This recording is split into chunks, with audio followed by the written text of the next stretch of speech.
Hello everyone, today we talk about late medieval Venetian army organization in very general outline, because telling the truth there would be lots of things more to say, but we'll try to stick to the numbers, to the structure itself, and then at some point also digress on some other aspects. But we will make other videos about the Venetian army at this point, because it's really one of the most important in Europe. It had a very updated organization, both for the 14th and the 15th century military standards of the time. Naturally, there is a lot going on in Europe altogether with military changes, and I think on Schwerpunkt we have just begun to scratch the surface of the whole deal.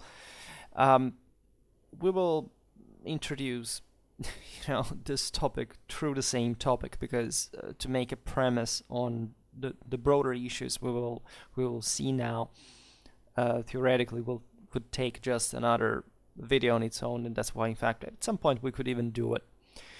So looking at the beginning of the 14th century, there are some major changes in Venetian policy. Actually, the most important ones had occurred at the end of the 13th century with the lock of the Major Council. That was a process of oligarchization that was taking place in Europe, and the Italian city-states were substantially growing from this middle classes that had managed to curb, or at least to side with the knightly power, to effectively a more aristocratic elitary system that had in partly happened because of the unregulated the economical development of these centers, especially Venice, as you know, was one of the major European trade centers, if not the most important one at this point, at least in qualitative terms, but also quantitatively speaking. We're talking about really big money, and in part also the same stall and recession at some point of European economy that was eroding in part that middle class base, and was impoverishing, generally speaking, the majority of the population. And so just certain families that after all had always been on the lead, right? Just there was more competition and more fluidity before, but Europe was always at the end of the day an aristocratic society, even in these very this most democratic context of the Italian communes. And after an attempted insurrection in 1310, Venice established the so-called Council of the Ten, which was essentially created to next to the other Venetian magistracies to check, to control, to watch over, in fact, these attempts of revolt that later on would in the mid-14th century would involve the same Doge actually trying to take over the city in a monarchic fashion and being checked by the same Council of Ten. So the Venetian political institutional system is very complex, too complex, actually complicated. If you look, it was an incredible mess, but it worked, right? And it worked pretty well. This conferred Venice the capacity also withstanding some of the toughest moments in its military history, right? Namely the War of Chioggia, and all the damage that came from that, and managing still to stand out as one of the main European powers, differently from the same competitor Genoa at that point, recovering properly in a statal sense. And when we speak about Venetian warfare, in fact, we observe, albeit in distinct phases that are still essentially heading towards the same direction in parallel with the European trend, actually a very modern military organization, right? The Venetians could field a very well disciplined and controlled mercenary force already by the early 14th century, even though they were not really interested in being a land power, but they were forced to at some point, and especially in fact from 1423, when they had to cope with the Milanese threat to the same lagoons, which brought to the creation of properly the terra firma and de facto the conquest of large parts of northern and especially of northeastern Italy. that were very well administered, even with a sort of sub-involvement of the major condottieri and and actually a less oppressive system, say, than the one existing in the other Italian signories as a land government, at least in those areas. Whereas, I don't know, in Greece or in Italy, it was much more colonial and savage in nature. At least, as savage as the people that inhabited those lands, given that they had to repress many of their revolts. But that would make, actually, especially the Venetian condotta and some of its later developments in the 15th century, essentially the most efficient army in Europe, together at the time with the Burgundian Bande d'Ordonnance that still, didn't perform quite well in the field, but still Venice stood out. And, that there is with a certain degree of continuity, which, is all blended in the historiographical debate revolving the idea of the so-called military revolution that never existed, first of all, but also this alleged, backwardness of the Italian warfare in the face, at least, of the rise of the statale armies and things like those. Those are things we will analyze in other videos, but let's say they have to be understood in a much broader frame that is somewhat it's not one of the favorite topics that you hear discussed in the first place. Here, I presume we discuss actual military history, whereas, YouTube maybe is not maybe the best place to even do it. In any case, we can't quite digress specifically on that, but I promise that, time allowing, as always, my plan is to cover in detail all of these dynamics, and it would take just for the aforementioned topics, I don't know, 5 videos, to say the least, at least multiple hours each. So, getting to the banal things, let's say, the establishment of the Council of the Ten brought to the, in fact, the establishment also of 630 soldiers that were to be permanently maintained for the protection of the Republic. These comprised 100 to patrol the lagoons and canals, small boats, rowing around, 30 to guard the Doge's palace, 200 specially selected by the heads of the city's 6 sestieri, that would be the sixters, let's say, instead of the quarters, let's say, of the city, to guard the Piazza San Marco, the most important one. And they say, Venice didn't work differently from the other Italian cities in terms of the internal urban control. The squares were the points where normally, in case of this revolt, riots, etc., the factions would gather, because they were the largest areas where they could properly even measure their own force confronting each other. These were, in fact, the places of power. Would be the public palace, the cathedral, all these things. And it was particularly important as the Tiepolo's revolt in 1310 had proven, because this would happen not differently again from the other cities. Venice being naturally an exception, as being built literally on a lagoon surrounded by the sea. But internally was basically the same thing. Later on, especially the Doge's palace would be well protected by other forces. The Arsenalotti, for example, that were these technicians that work in Venice Arsenal, was the most important shipyard in Europe already at this time, and let's say being quite instructed in properly even siege techniques. Venice, together with the Mamluks here, were pioneering siege naval warfare technology in quite impressive fashion.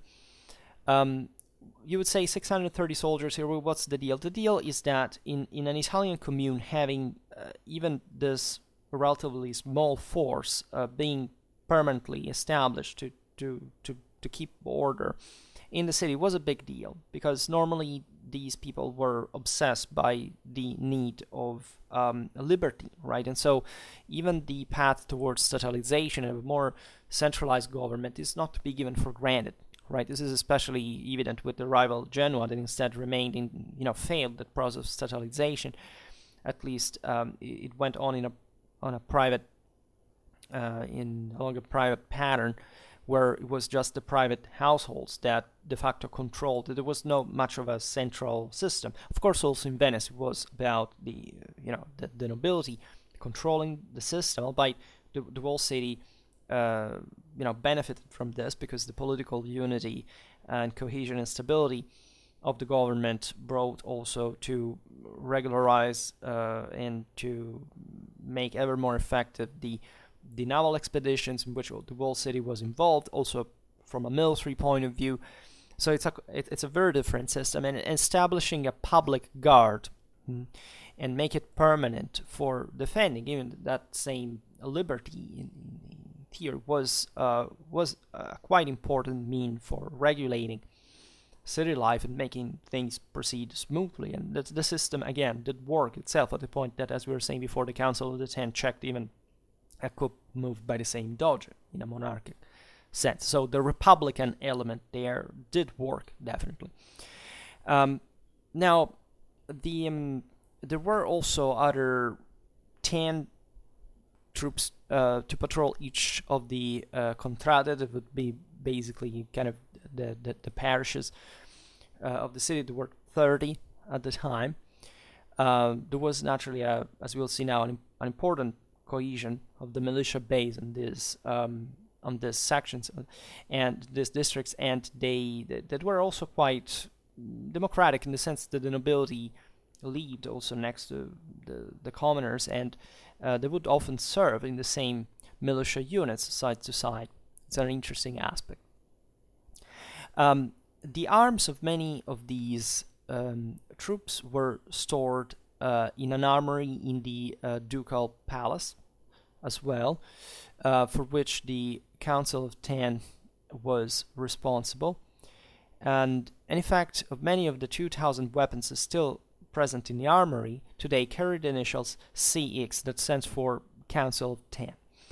And the council was this council was responsible also for the very famous and refined Venetian spy network that at the time investigated basically all over Europe, much of the Mediterranean, even in the Islamic sphere, given the Venetian interests in those areas and so on, especially with Egypt, that, as you know, was the main trade partner.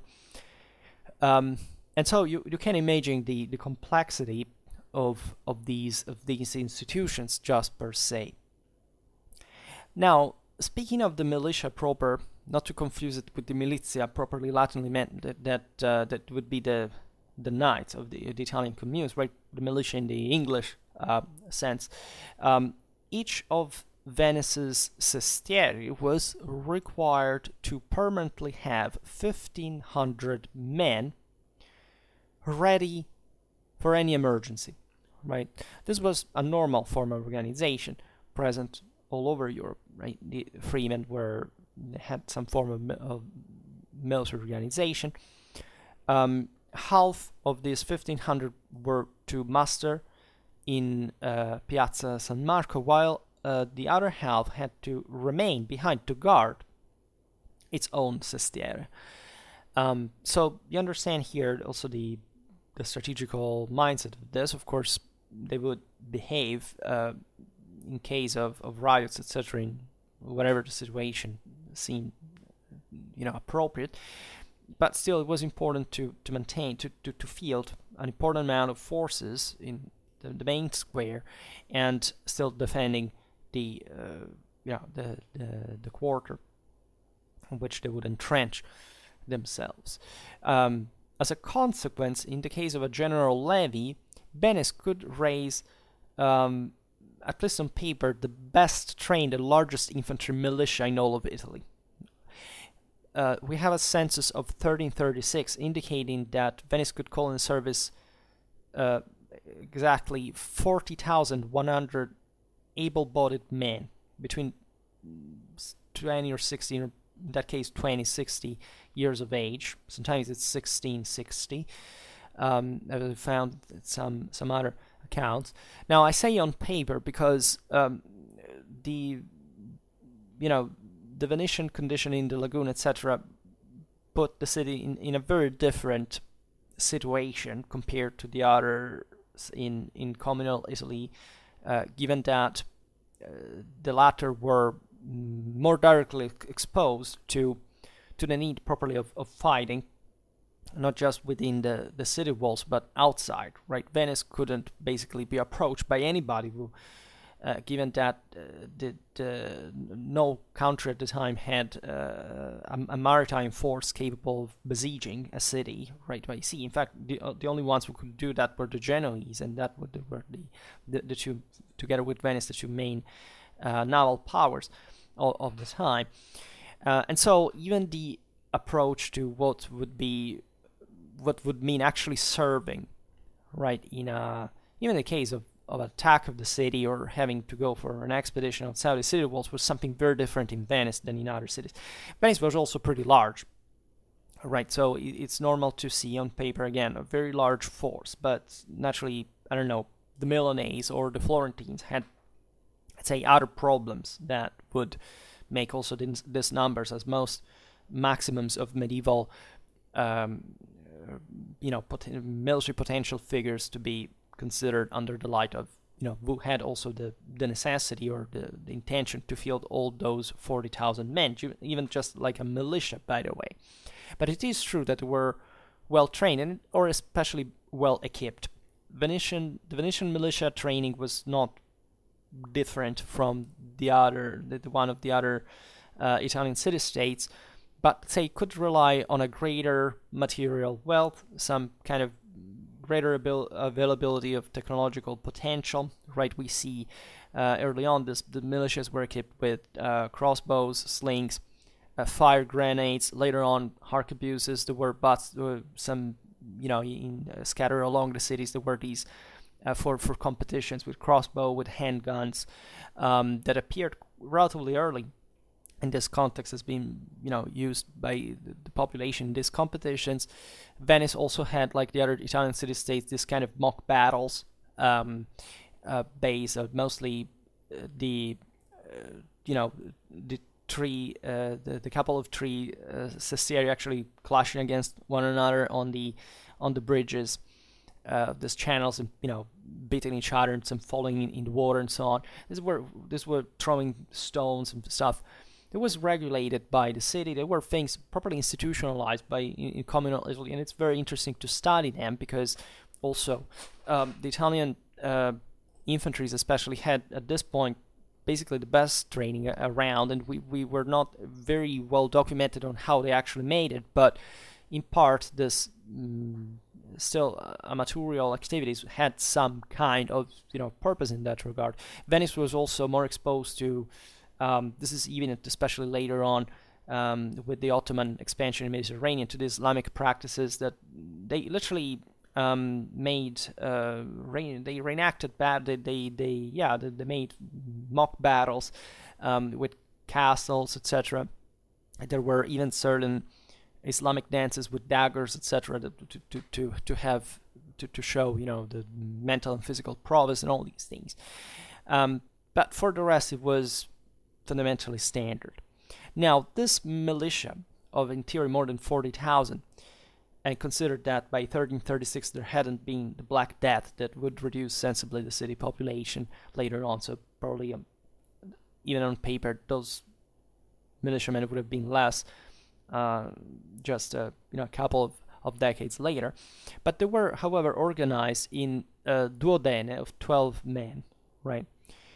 From which one man would be chosen by lot for active service, where the others contributing to his expenses. So a rota system, so pretty common. And as we were saying before, there wasn't hardly much need to field more, or board, to be more precise, because this was mostly fight as marines at the end of the day. at least as far as most Venetian strategic needs were concerned, and hence the importance of the infantry, by the way, even though the Venetians had even good cavalry. But in fact, in time of emergencies, other, there could be a second man, sometimes even a third, right, similarly chosen to join the first.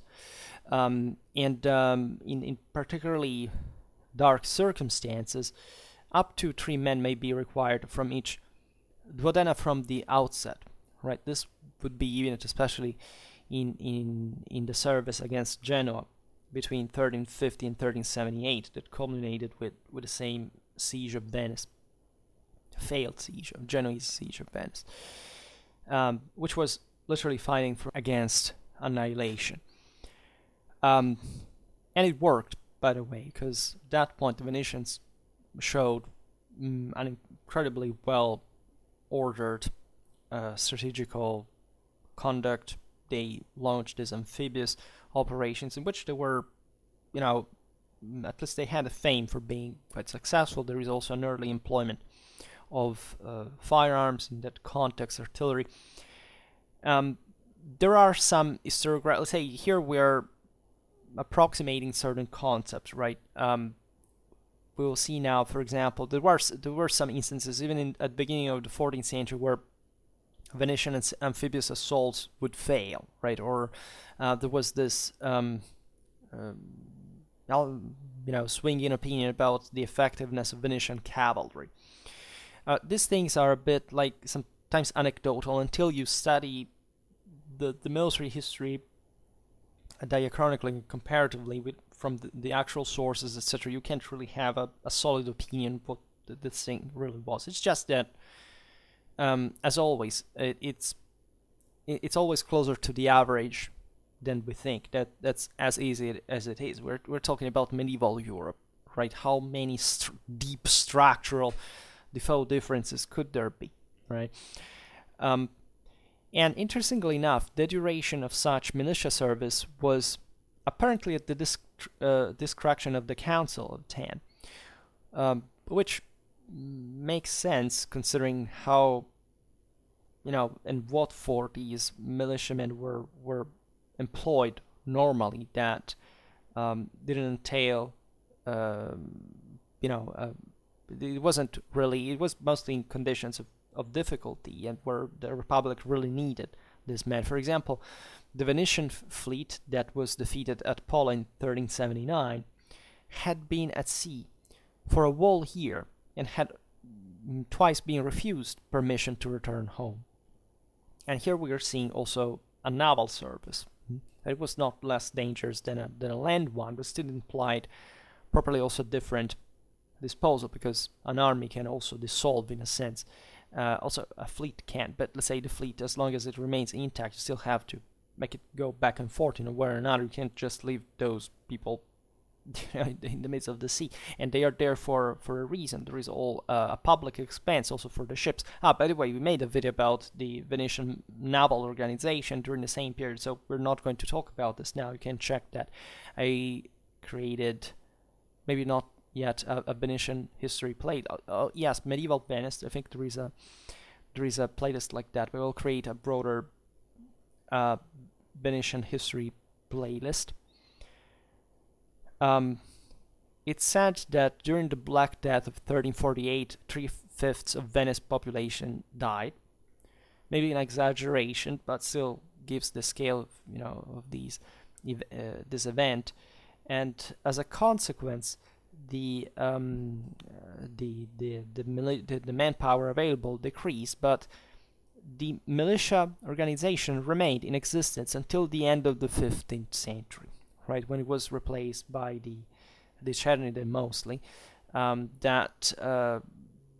however, showed how effective this militia could still be for the city needs, which in terms of that readily available and relatively motivated manpower was still important, especially for such a large city like Venice, and considering its own opponents. By that point also, the militiamen were included amongst the so-called provisionati, a body of regularly paid professional infantry that somewhat were, joining also from these early families of militiamen, or at least somebody who had, because this could happen, right? There would be naturally somebody betting more on that kind of military service that was still, especially by the 15th century, often rewarded with some chances of social promotion, with donations, right? A system that starts to, to eventually take a modern phase rather than probably a medieval one. Consider most militias in Europe at the time were properly, they would very easy to melt away. The Venetian one instead was something from quite early times, quite compact, well equipped, well trained, motivated, and so on. There was also, with the creation of the mainland possession, the terra firma, the short-lived constitution of the so-called Provisionati di San Marco that were essentially the continental militias of the places that Venice had come to rule, and this could theoretically field something between 15 to 20,000 men by 1477.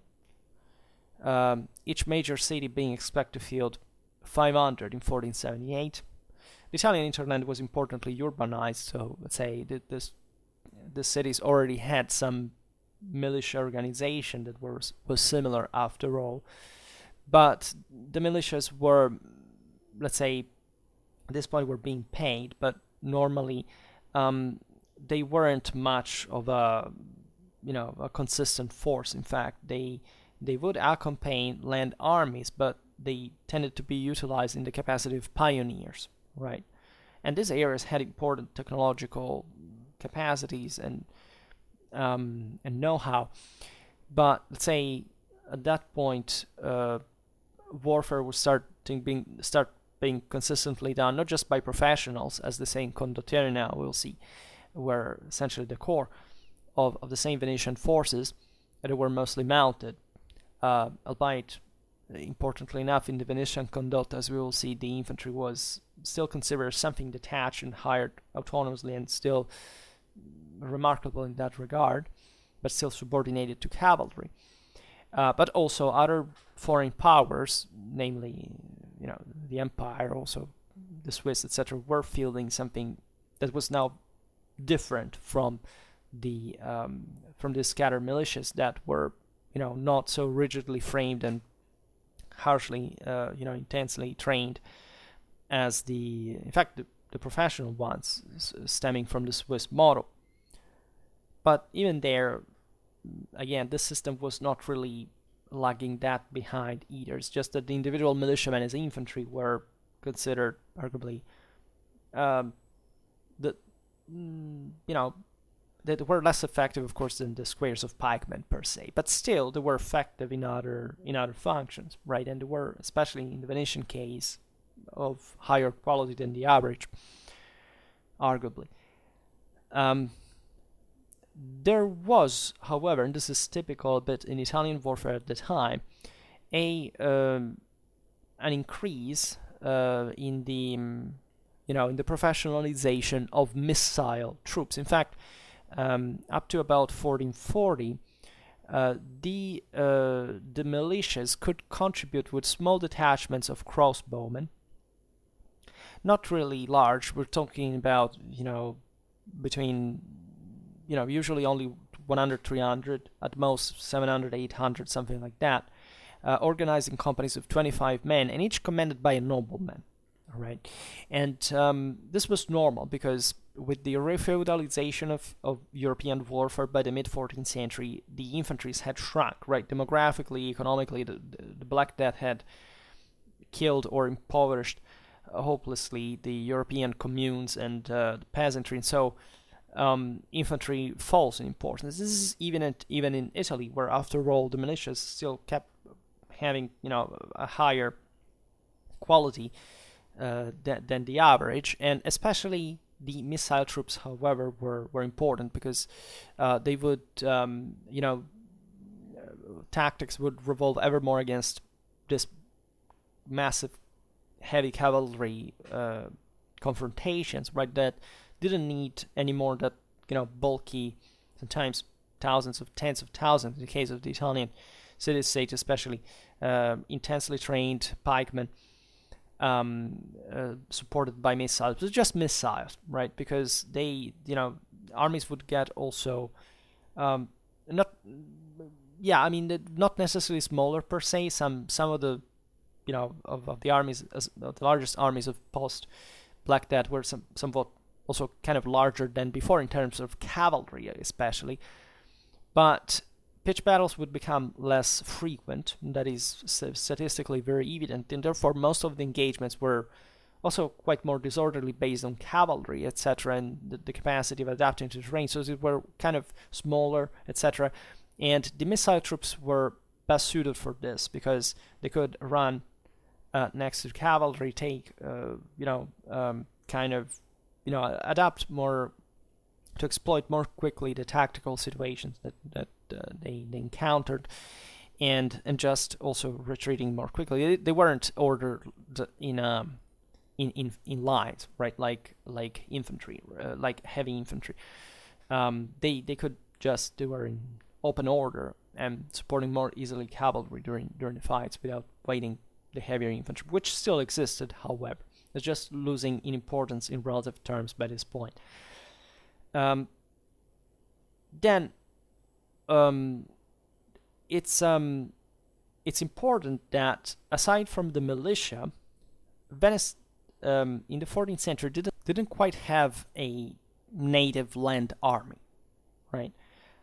It wasn't really needed, and actually most countries in Europe properly didn't quite have, because they still relied on the feudal levies, on the mercenary troops or allies, and the militias. And in fact, Venice mostly relied on mercenaries and allies, right? And from the late 14th century onward, the Republic began to employ more and more of the former, as there is a ever greater involvement of the Republic in the terra firma. And also, these are the decades in which the mercenaries start transitioning quite quickly from all foreigners, as it had happened since the 30s of the century, which also Venice in the war against the La Scala had heavily contributed with German soldiers, cavalrymen paid together with Florence and commanded, however, by Venice. This is important because they had a very strong control on these forces compared also to other Italian powers. This is very important to all Italian, as a matter of fact. This is something that happened in the 70s and the 80s of the 14th century. It's important because at the end of the day, there was there was an Italian system here that was increasingly regulating itself, right, internally and externally, also relatively would participate to the army and would probably even join these companies. And this brought, by the early 15th century, 1404, to Venice to field 9,000 cavalry and 10,000 infantry against Verona and Padua, which tells you brutally how much cavalry had risen in importance during the 14th century in Europe in general, and how overwhelmingly rich these powers were to field an army of 9,000 cavalry, right? So we're talking about massive forces. These are things that you hardly find even in other European armies, and this is in fact oddly overlooked. How a single Italian city-state could field an army large, could count for the one of a kingdom entirely, just by itself, and especially the preeminence properly of heavy cavalry over infantry. Like at the beginning, like 100 years before, you would have had normally something like 2,000 cavalry and 10,000 infantry by ratio. Here now we have 9,000 cavalry and 10,000 infantry, and the ratio actually would keep increasing sometimes in favor of cavalry itself. There was a first attempt, however, to maintain a small standing force of 250 lances in 1402, which was short-lived, but in 1406 Venice could maintain a permanent force of 500 lances, plus some infantry, by the way, as approved by the Senate. So the Venetian lance was normally like the other European lances, except it didn't count infantry, as we will see now, hired together with it. Right, it was present in the French Burgundian armies. Right, they were probably divided. This probably in practice didn't make too much difference. I mean, it was probably more a political and social reason. Like a place like France was much more privatized in nature. The feudality, the nobility controlled already these revenues on their own. Venice, as a city-state, could kind of more doctrinally sectorialize the various arms, but as far as tactics were concerned, they were pretty much the same. The lance had normally 2 or 3 men, right, which counted, as we'll see now, one true man at arms, and then another lighter guy, and then essentially a field aide. But some of these men could fight even as infantry. Sometimes, at least, this would happen in the Italian condotte, and it really depends, because as we will see now, sometimes in the source you find lance, which is a vague term, right? It's very unspecific sometimes. You can have, when you read one lance, you would expect, this means therefore I have to multiply, right, the number for 2 or 3. Actually, not always, right? Sometimes even in narrative sources you have lances, even in the Renaissance, still understood as the individual, like you say, 200 lances is just 200 men at arms, and excluding really other troops that maybe were counted in the infantry. So it's always problematic. Don't think that even by the Renaissance we have some very clear grasp of what, at least, the terminology could be, because of course there are contracts of condotta that tell us what this was about in theory, but in practice things could differ, right? We don't know everything all the time.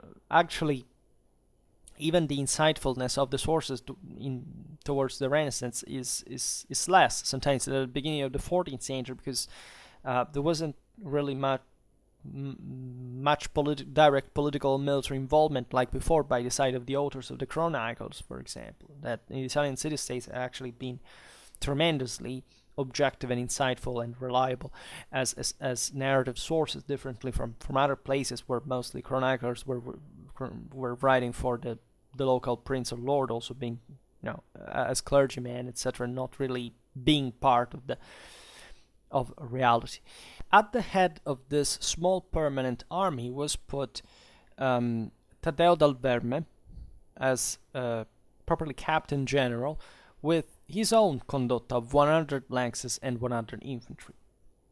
And as we understand here, basically Venetian commanders were condottieri themselves, unavoidably. In 1413, 900 lances were taken into permanent employ following a war against the Hungarians. And although the number declined to about 400 by 1422, in the same year, other 400 lances were added, so that eventually the standing army was increased to 1,000 lances and 3,000 infantry by 1425, while 3,000 cavalry altogether were maintained by the city at the end of 1426. And so you realize this is the moment to which Venice properly is building its territorial dominion in northern Italy, and so this is the moment in which an army properly is created. similarly to what the other Italian city-states were doing. And it's just that up to that point, Venice had kind of never needed it, because it had always contented itself with the lucrative portual control in the east, and it had refused even those opportunities of conquering the mainland because it was too expensive and messy to control. Of course, there were some cities like, for example, Crete, etc., that were, let's call them mainlands, but still they were basically all coast, and were also ruled by private citizens that at some point even revolted against the same government. This brought to the enforcement.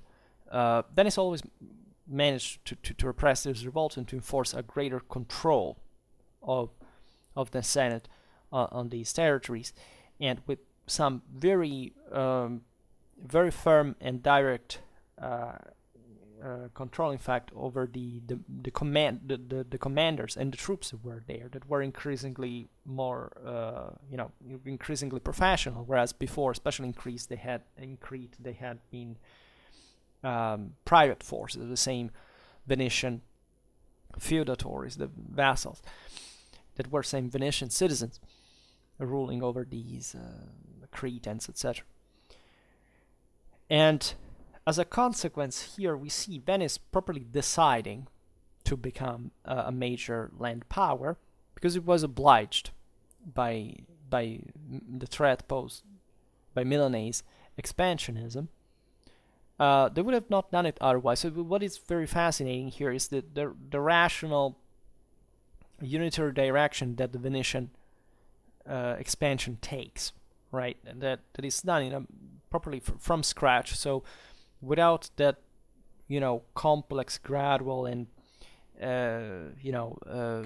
relatively unstable dimension that had characterized the expansion of major land Italian powers, that of course had always had to struggle against one another, so that they had to make territorial compromises that hadn't that up to that point had also made these powers developing in different ways, right? The Milanese were indeed the more statalized ones in terms of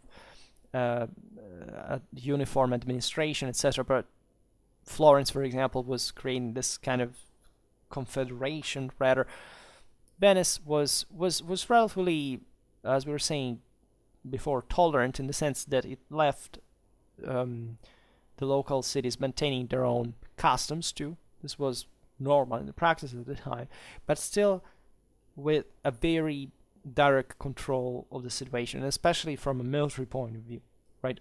Being very careful, especially of controlling its own condottieri and kind of tying them to its own to our own cause by giving them land, turning into vassals fundamentally. And there were moments, of course, they risked, because this condottieri could be unreliable, as the Venetian opponents would would always strive to win them over, etc. So this didn't depend much on the condottieri, rather on how much the counterparts could offer them, right? And the system was effective because the condotta was the standard mean there to make war, and it was actually fulfilling that role well. As a consequence, the Venetian armies reached in this phase the normal size of properly large forces employed unitarily at 20 to 30,000 men in the field, and 2/3 of or more were usually condottieri proper, hired through a condotta contract. For example, in 1432, Venice fielded 12,000 mercenary cavalry, 8,000 mercenary infantry, plus 11,000 militia. And this is fascinating because you see that there is essentially a prevalent professional body that makes these armies fundamentally something already very advanced, and that, however, contemplated still the presence of a militia, even just for, as we've seen before, those needs those logistical needs as pioneers, aids, and so on. And the preeminence of cavalry here is also quite evident.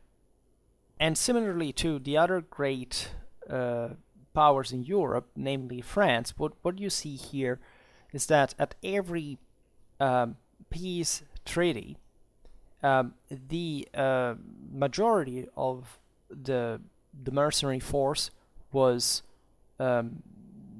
disbanded, but at the same time, an ever larger element of it was retained in permanent employ, right? And we're talking about, for example, 5,000 cavalry and 2,000 infantry in 1453, 6,000 cavalry and 2,000 infantry in 1454, 6,000 cavalry and 3,000 infantry in 1480. When, however, 8,000 cavalry were formally under contract, and this often happened that the city, of course, paid for the condottieri for maintaining their own army in a to a certain amount, and they would kind of actually maintain less to make more money out of it. We have 7,000 cavalry in 1485. We see even in here the very large forces that are remaining in permanent employ, and mostly cavalry, by the way. So these were very expensive, by the way, and very, very effective, very powerful. We think that by the beginning of the Italian wars in 1494, there might have been a force, a Venetian permanent force of 10,000 cavalry and 7,000 infantry. Only from the mercenary side, even though maybe this figure is too high, really, but it still gives the idea of the scale. And when when Venice confronted the French Holy League, this force was 8,000 cavalry and 4,000 infantry. And for the majority of the first half of the 15th century, a great part of this standing army was made up of the so-called lance spezzate, which means broken lances, which referred to the fact that these were men who had remained in Venetian employment after the death of their leaders, right? When the companies were commanded by a single leader, and when dying, Venice said, okay, we will essentially maintain them, and they maintain them properly in service. And some of the most famous groups were the ones stemming respectively from Roberto da Montalbotto, Gattamelata from Narni, and Bartolomeo Colleoni. Hence, they would take this man would take, and the men of their companies would take the name of their leaders. They would as a group, right? The Roberteschi, Gatteschi, and Colleoneschi, respectively. Venice, by 1427, had already something like 400 lance spezzate, and by the 70s of the 15th century, there were important numbers of them, commanded by Venetian officers, right? However, still these companies were gradually disbanded because either its participants kind of were pensioned off, or they were simply deciding to leave because they were not obliged to, right? These were contractors, right? So the companies formed in a quite spontaneous way sometimes, and at some point it was, of course, a continuity in the unit tradition, etc. But let's say there would be also other possibilities of employment, and just they weren't they weren't replenished organically, just like other levied units, right? So by the beginning of the 16th century, the lanze spezzate had properly disappeared. So as we were saying before, the Venetian lances were, like those elsewhere in Italy, at first consisted of 3 men. The man-at-arm proper was called elmetto or vero armigero, so properly the true man-at-arm by the mid-15th century. Then there was this lesser-equipped man-at-arm that could have different functions sometimes, properly, who could be a missile trooper. Quite often they were crossbowmen, also mounted head gunners by the later period. And then a mounted servant or page.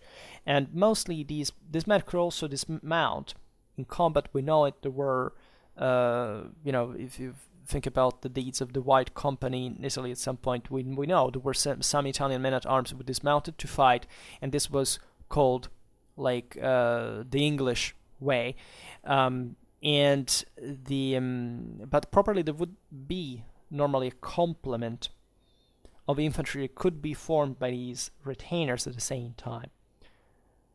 And by the 70s of the 15th century, the ranks had, however, increased to 4 men, right? At least this was commonplace in the Venetian army in wartime.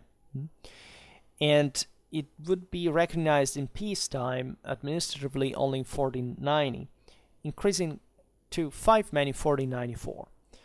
And by this point, the name of the tactical unity was termed, tactical administrative unit was termed a corazza, so properly a cuirass, albeit still the term elmetto, helmet, had still assumed the same meaning, right, altogether, because still it referred to the properly heavily armored guy that was the core at the end of the day of the unit, but required, given also the improvements in armor at the time, heavy cavalry becoming ever something more monumental, let's say, and quite literally in the case of Venice, if you think about the monuments, the equestrian statues that were made of these condottieri, they needed, as very heavy fighters, some other types of troops, essentially comforting their action in combat, because otherwise would have been too heavy and easily surrounded and bogged down. There were, as we were saying before, an important amount of mounted missile troops, right? And provision for a detachment of mounted crossbowmen for use as bodyguards was also included in most large condotta in the second half of the 15th century. By 1490, mounted crossbowmen were, however, a recognizable separate arm of the Venetian forces under their own captain, to stress how the combined arms and the complexity of the army properly was taking an ever more distinct scalar dimension. And these mounted crossbowmen counted as one third of any cavalry force, right? And together with the men at arms and other light cavalry, providing more or less, in fact, equally the 2/3, which is an important mounted missile potential. Some were also handgunners, as we were saying. Now, the Italian lances, as we were saying, were also not including the infantry element per se, like in France or Burgundy. The foot soldiers were instead raised by an extension of the same condotta system, and they were commanded by contracted constables under the overall command of a captain of the infantry, who was also, however, a mounted condottiere with his own retinue of some 100 or more cavalry and mounted crossbowmen, right? And this is interesting because it shows how much importance was attributed to the infantry in these armies still, and how to require properly the same level of leadership and expertise to command and to coordinate with cavalry, and still as a separated thing, right? And initially, this infantry was more or less equally split into crossbowmen, shield bearers, and spearmen numerically. By shield bearers, we mean, however, something a bit more complex, just a bearer, but they were factually fighters on their own. There is a lot of speculation still on what the pavis fundamentally was developing like, especially by the late Middle Ages. It's clear, but the idea of pavismen and how they interacted with the rest of the infantry or cavalry is yet to be investigated clearly. And even the ways properly they were arrayed in battle sometimes is not clear at all. However, by the 40s of the 15th century, so let's say there was essentially an equally split system numerically, with division of crossbowmen and handgunners from one side, and sword and buckler and halberdiers, pikemen on the other side. The handgun companies were largely composed by the Germans, and other ultramontanians, they were called in Italy, so Transalpines, that were introduced first in the period of 1433-48. Now, this passage is interesting because it looks at what it would seem as a rationalization of just a missile element and some kind of more mixed infantry type that included, swordsmen, and quite agile ones with bucklers, halberdiers, pikemen. So this is an interesting combination that you find also in other. Machiavelli was saying, the Italians actually can fight in all the ways possible. They're good basically at all of them. Yes, because they could effectively field all of them. The necessity of having foreign handgunners, mostly Germans, has to do mostly with how the local communities were actually trained, like Germany, and later on there's also the same warlike Friuli by the end of the period in Venetian control were quite versed in handgun warfare, and they had it available. This had depended on how the community were organized, right? How much autonomy they had, how much wealth they had, how much time they had to train, and so on. So from Germany, people came to Italy to serve in that function because they found the money and the contracting of the initial system of the crossbowmen, pavismen, and pikemen was probably already as complex in a sense. It's just that the way they interacted, again, we mostly don't know on the field. Most of them are just speculations. I can tell you because at some point I came even properly to study this thing in deep detail, and even in the much better documented early 14th century, sometimes it's not clear. Armies were well systematized, large, and these units were very quite compactly integrated with cavalry and so on. It's not entirely clear how the thing worked, and the impression is that by the 15th century, especially, the system was much more fluid than it seemed, like in the form of properly of adapting to the circumstances. Some condottieri's battles were fought over, like all battles at the time, over kilometers actually. But being more based on this, tactical flexibility, the thing could get quite, in fact, messed up even in terms of array of formation. We were looking at the Battle of Molinella this summer, and that was quite eloquent in that matter. There will be further investigation of this. I will keep you updated. In any case, in spite of the spread of handguns among the Venetian militia, the proper training of Venetian citizens for the sake of the army would to reduce properly the Republic's reliance on foreign mercenaries commenced only in 1490, right? In 1493, we know that Friuli alone could field 900 militia handgunners, which is an important number itself. And there were also some Swiss mercenary infantry in the late 15th century, like in most European armies at some point. Plus, there was this ethnic component, let's say, of Albanian and Cretan infantry throughout much of the period, because Venice was actually waging war in Greece, etc., in the Balkans against the Ottomans, and these native forces were readily available and were integrated with the rest of the army. The last large offensive of Venice was in Morea to try to take over the region from the Ottomans. Definitely failed in the 60s of the 15th century, and there was an integration properly of the men-at-arms, these so lighter troops and artillery and so on.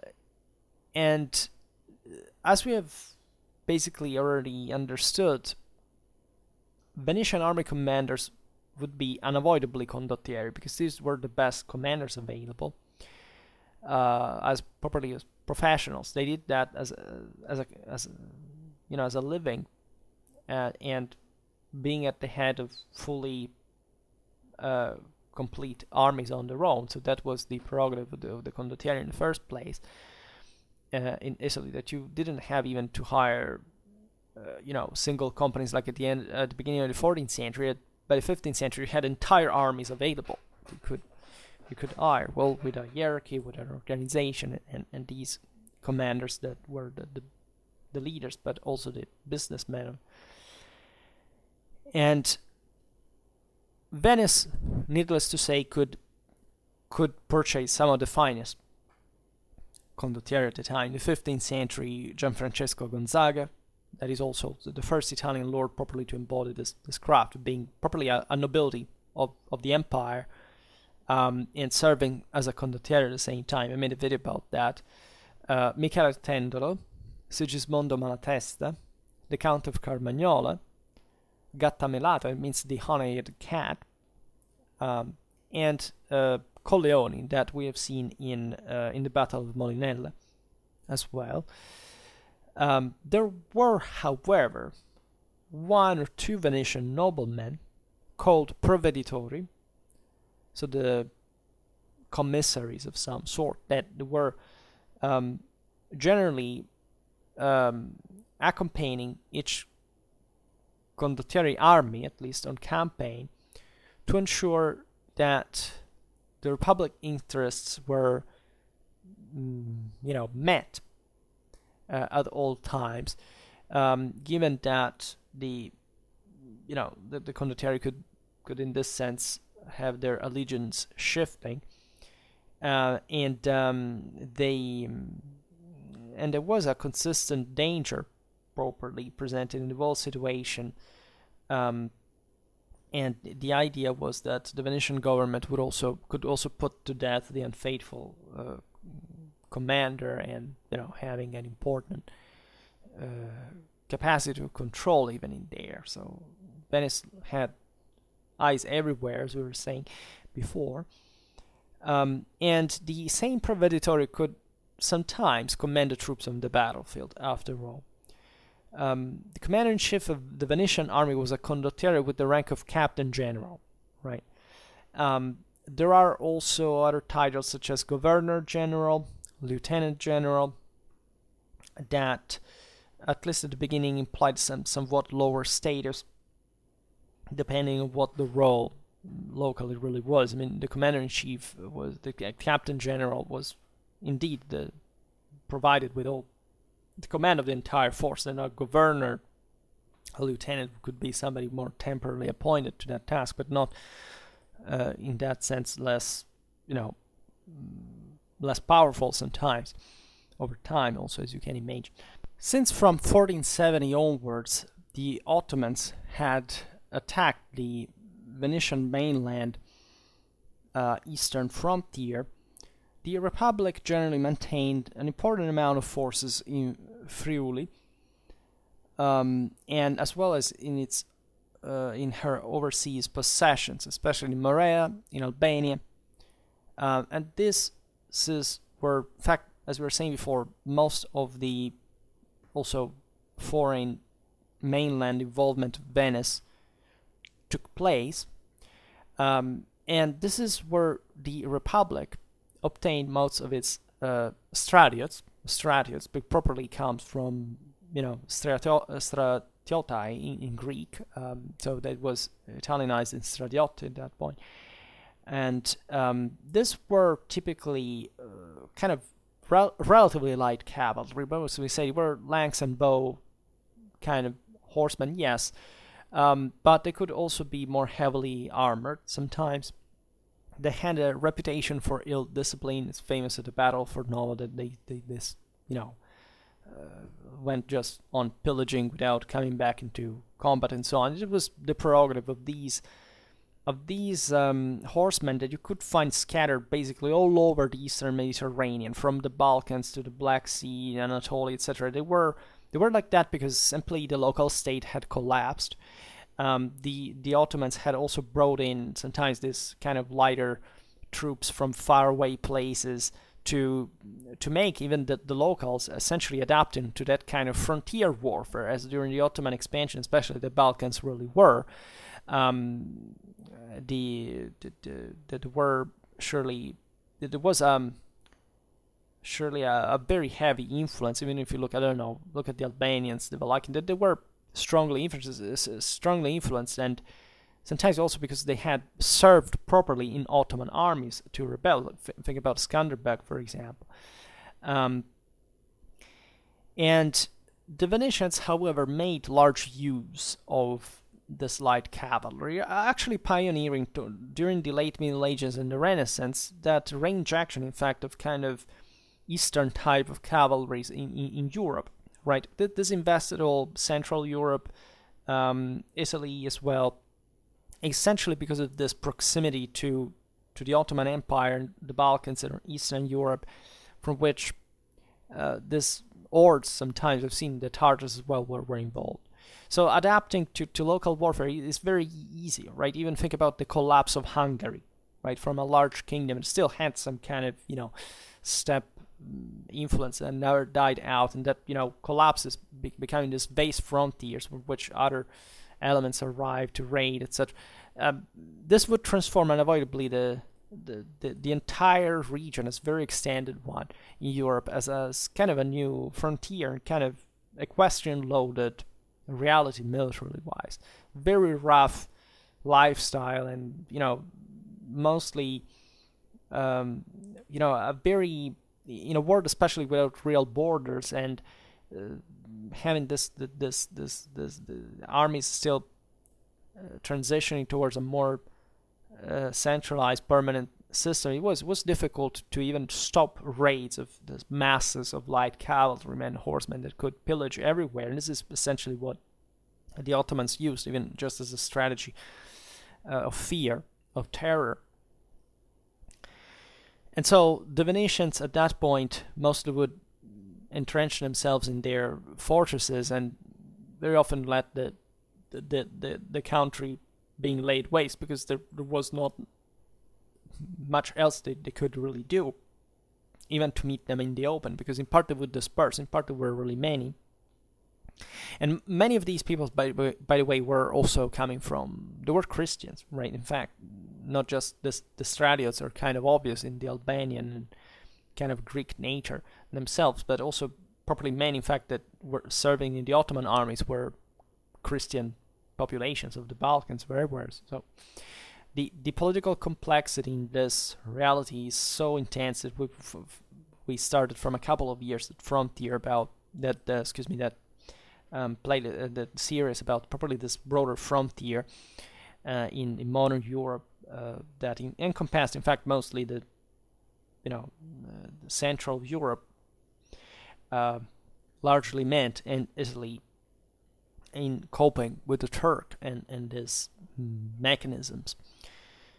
And the Stratiots appeared in Venetian armies in the aforementioned campaign of 1463-79 against the Turks in Morea, and also in Dalmatia, by the way.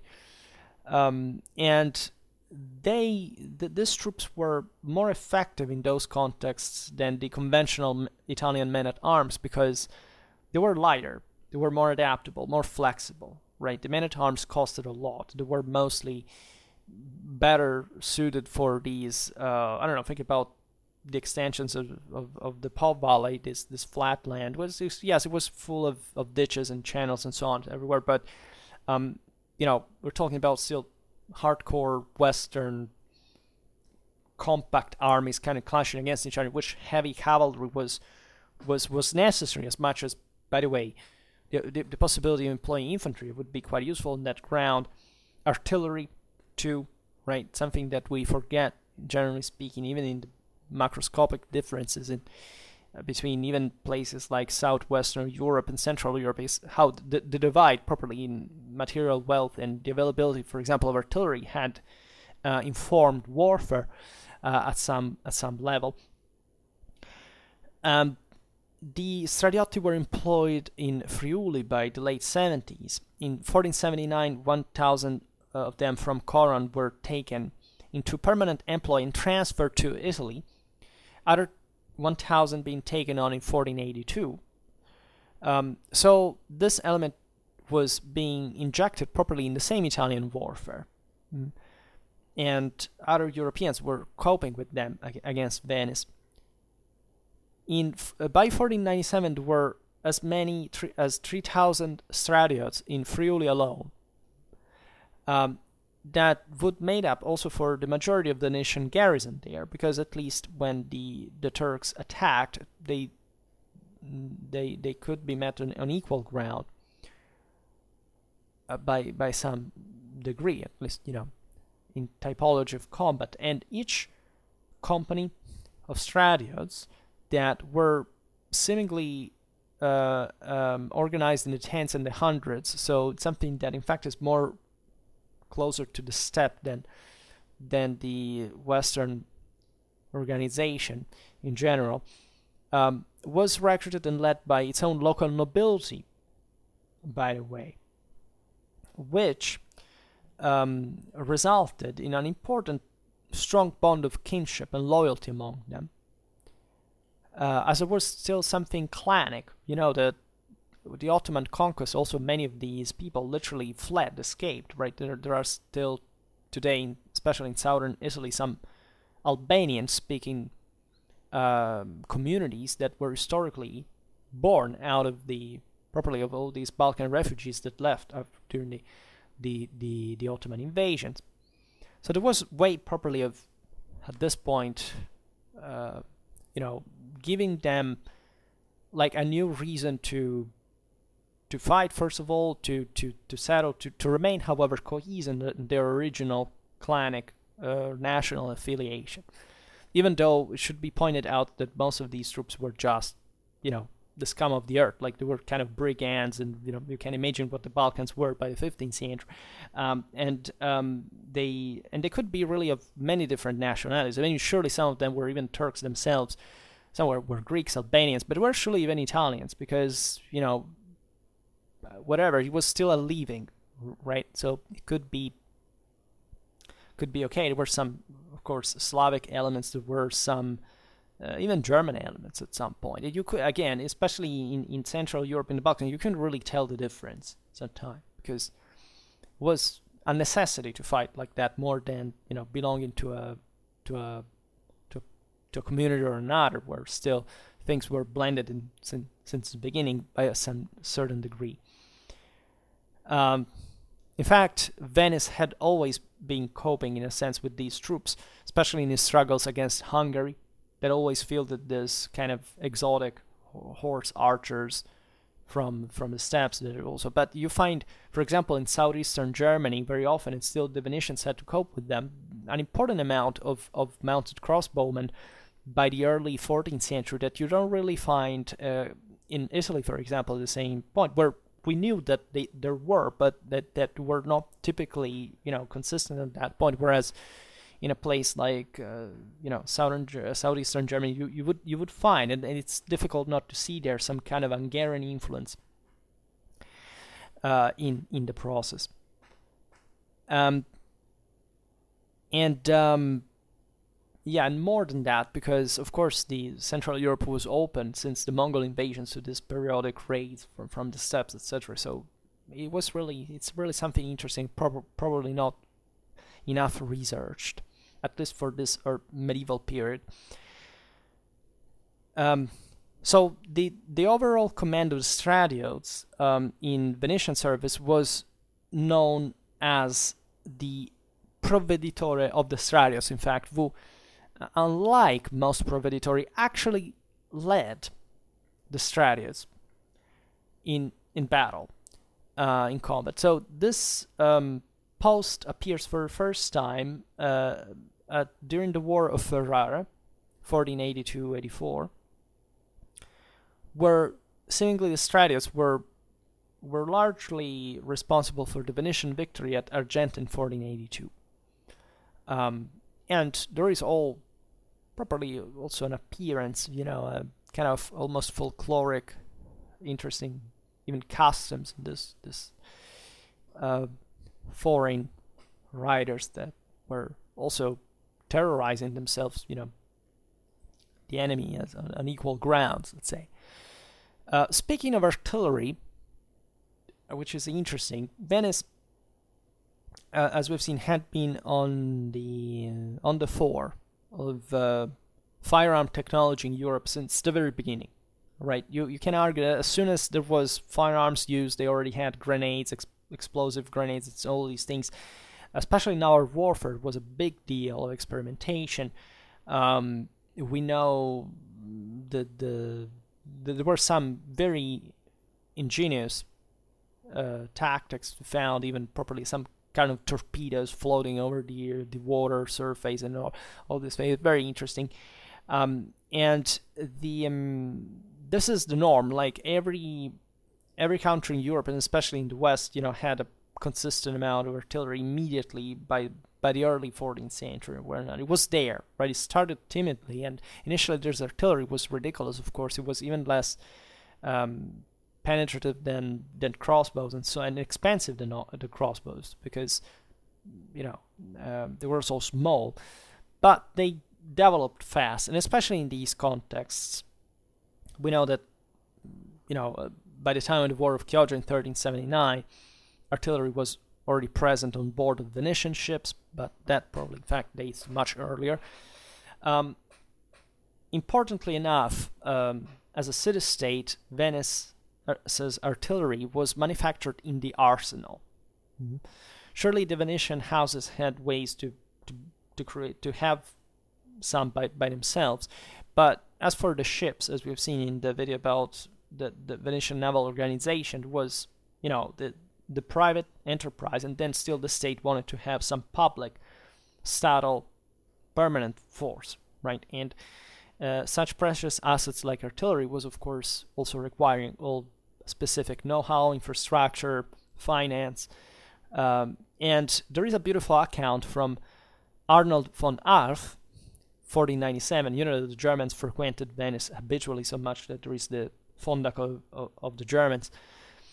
As an important place that Venetians had opened the land routes with Bavaria during the crisis of at least announced them, during the crisis of the 14th century, etc. And the visitor counted in 1497 in the Venetian arsenals 3 mortars, 38 what he calls main pieces, 160 large guns, 44 Kartaunen, as he says, and more than 500 smaller guns. And he says that nearly all of them were of copper, and that the 5 largest, each being essentially 3 pieces that screwed together and could fire 1,000 pounds of shot. Also, 400 of the smaller guns were each mounted on two strong wills for land use, which is quite fascinating because the Venetians, under the command of Bartolomeo Colleoni, and we have seen it because in the video about the Battle of Molinella is exactly where the enacted stands from, would have made allegedly the first properly use of mobile artillery in military history, which incidentally the sources of the battle credit to the other side, to the Montefeltro, but that's kind of another story. The important is that by that point, that use was already present. We can document it. Surely in Europe was already present, but it's no really problem to say that in Italy this was occurring probably with a greater, at least by a greater scale and versatility than other areas. And this is important because especially the smaller pieces were quite a thing. You know that the Italians were actually quite advanced, especially the Ferrara foundries were something very advanced by the time. It's more than else, they were not a state, a unitary one, at least the size of France. It was literally a giant that could field a properly organized artillery park with some main pieces that could be brought in campaign, and that's such a long journey. Whereas these Italian city-states had actually a great, superior technology, just like the Germans over the French. But being all pulverized, the Holy Roman Empire was in city-states, right? They or in smaller, seigneuries and so on. They they couldn't at least show the full potential, had to be kind of a unitary power. And Venice was not part of the Holy Roman Empire, by the way. At least the mainland areas, in most cases in northern Italy, actually were, which made Venice kind of an outlaw in the eyes of imperial law, because that's actually a very important issue. In any case, the same Arnold von Arf reckons that he had never seen such an abundance of artillery before visiting the Venetian arsenal. He also had visited the armories of Brescia, Verona, Padua, Vienna, Modon, Corfu. He had been in Romania, in the sense of Romania, actually, so the Byzantine Empire. He had been in Candia, Cyprus. Now, it's important to see that most of these places, except Vienna and the Balkans broadly meant, were here we talk about Italian cities under Venice and essentially Greek islands, right? So under Venetian control. So this still reflects that Venice had kind of replicated its arsenal elsewhere, right, in smaller form though. And so this is particularly important because the Venetians at this point, even in the art of fortifications, are credited to be some of the first the Trace Italienne was born here. So if you look, for example, the fortifications of Padua were updated. Parker identifies in Italy the seeds of the so-called military revolution. It again didn't exist, but as such. But indeed, the Italian military engineering at that point was on the lead in Europe. Would remain for essentially almost 200 years. The ARF also insists on the amount of artillery that he had seen in these places, and there is an interesting aspect of this, all that in spite the fact that Venice had a very centralized control also on in fact artillery production and properly disposition for its military needs. That was established with a state-run scheme, 1471, properly also trained the Venetians in the not just in the production but also in the use of the same weapons. Still, most of Venetian gunners were foreigners, even in the late 15th century, which is kind of odd because we're talking about Germans, which is not that odd, telling the truth, because they were still at the same Italian level, technologically speaking, but Burgundians and especially Englishmen which is really odd because England at that point had actually, was somewhat behind in artillery technology. We had to import things from the Netherlands. So it's I don't know actually why this is the case. We know that by the 80s of the 15th century, the command of artillery was the responsibility of Probatore, general. The reason of the foreigners, I don't know. I could think of some need of, maybe the Venetians were just not involved in that for some specific reason. I wouldn't see as a particularly lucrative business. I don't know about Venetian exports in this in the surroundings. Like I presume the Venetians would be mostly, in fact, in control of their own production to the point of maybe even profiting from some export, but not necessarily being so anxious to run out of them. Whereas kind of more in independent entrepreneurs would do it. And anyhow, I don't know exactly, and especially considering, as we have just seen, that Venice was properly incentivizing instead the Venetians to grow, capable in production and usage of firearms, which by a certain of artillery proper, because by firearms or by a certain degree, as we've seen, it was an important involvement already. But okay, we will see maybe this on another occasion. We'll find something out relatively to this topic. In any case, for now, let's stop it here. I just hope that you enjoyed this video. If you did, please share it. Otherwise, leave a like or subscribe to my channel if you're interested in my upcoming content. And for now, I thank you heartily for listening to me. I wish you a nice time and see you next time. Bye.